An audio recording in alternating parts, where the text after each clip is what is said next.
ಕರ್ತನಲ್ಲಿ ಪ್ರಿಯವಾದವರೇ, ಯೇಸು ಕ್ರಿಸ್ತನ ಶ್ರೇಷ್ಠವಾದ ನಾಮದಲ್ಲಿ ನಿಮ್ಮೆಲ್ಲರನ್ನ ವಂದಿಸುತ್ತೇನೆ.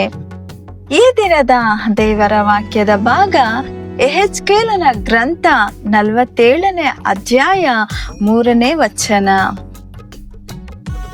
ಆ ಪುರುಷನು ಕೈಯಲ್ಲಿ ಉರಿಯನ್ನ ಹಿಡಿದುಕೊಂಡು ಮೂಡಲಿಗೆ ಮುಂದುವರೆದು 1000 ಮೊಳ ಹಳೆದು ನನ್ನನ್ನು ನೀರಿನ ಆಚೆಗೆ ದಾಟಿಸಿದನು. ಅಲ್ಲಿ ನೀರು ಹೆಜ್ಜೆ ಮುಳುಗುವಷ್ಟಿತ್ತು. ಪ್ರಿಯರೇ, ಇಲ್ಲಿ ಹಿಮ್ಮಡಿ ಮಟ್ಟದ ಅನುಭವವನ್ನು ಪಡೆದುಕೊಳ್ಳಲು ಯೆಹೆಜ್ಕೇಲ್ ಪ್ರವಾದಿಯು ದಡದಿಂದ 1000 ಮೊಳ ನಡೆದುಕೊಂಡು ಬಂದರು.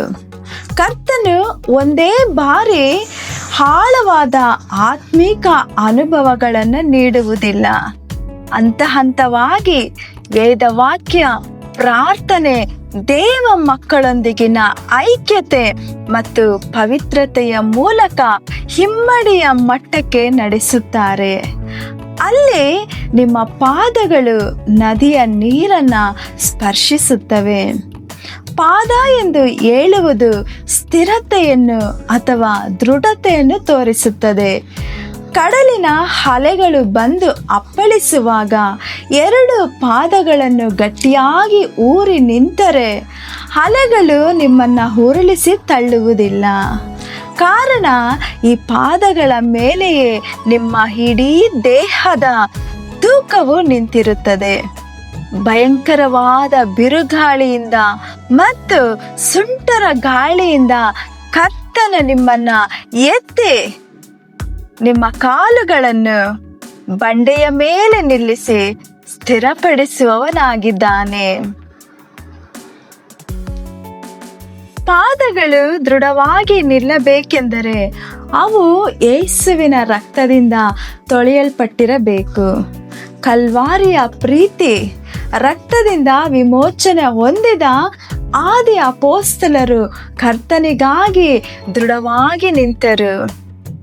ಅವರು ಅಪೊಸ್ತಲರ ಬೋಧನೆಗಳಲ್ಲಿಯೂ, ಐಕ್ಯತೆಯಲ್ಲಿಯೂ, ರೊಟ್ಟಿ ಮುರಿಯುವುದರಲ್ಲಿಯೂ ಮತ್ತು ಪ್ರಾರ್ಥನೆಗಳಲ್ಲಿಯೂ ನಿರತರಾಗಿದ್ದರು. ಅದೇ ರೀತಿ ನೀವು ನದಿಯಲ್ಲಿ ಕಾಲಿಟ್ಟು ಕೇವಲ ದೃಢವಾಗಿ ನಿಲ್ಲುವುದು ಮಾತ್ರವಲ್ಲದೆ ಮುನ್ನಡೆದು ಸ್ಥಿರವಾಗಿ ನಡೆಯಬೇಕು. ಹಿಮ್ಮಡಿಯ ಅನುಭವವು ನಮ್ಮನ್ನ ಸೂಚಿಸುತ್ತದೆ. ಅದು ಪವಿತ್ರಾತ್ಮನು ನೀಡುವ ಸಂತೋಷಕ್ಕೆ ಗುರುತಾಗಿದೆ. ಕರ್ತನು ಜೀವವುಳ್ಳ ನದಿಯಿಂದ ನಮ್ಮ ದಾಹವನ್ನು ತೀರಿಸುತ್ತಾರೆ. ಆ ನದಿಯು ದೇವರ ನಗರವನ್ನು ಮತ್ತು ಮಹೋನ್ನತನು ವಾಸಿಸುವ ಪವಿತ್ರ ಸ್ಥಳವನ್ನು ಸಂತೋಷಪಡಿಸುವಂಥದ್ದಾಗಿದೆ. ಆದದ್ದರಿಂದ ಪವಿತ್ರಾತ್ಮದಿಂದ ಉಂಟಾಗುವ ಸಂತೋಷದಿಂದ ಪ್ರತಿಯೊಬ್ಬರು ಆನಂದಿಸಿರಿ.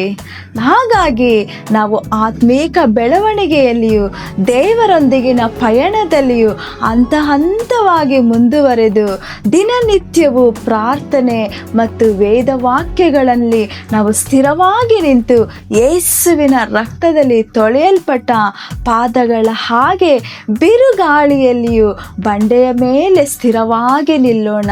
ಹಾಗಾಗುವಂತೆ ದೇವರು ನಿಮಗೆ ಸಹಾಯ ಕೊಟ್ಟು ಮುನ್ನಡೆಸಲಿ. ಆಮೇನ್. God bless you.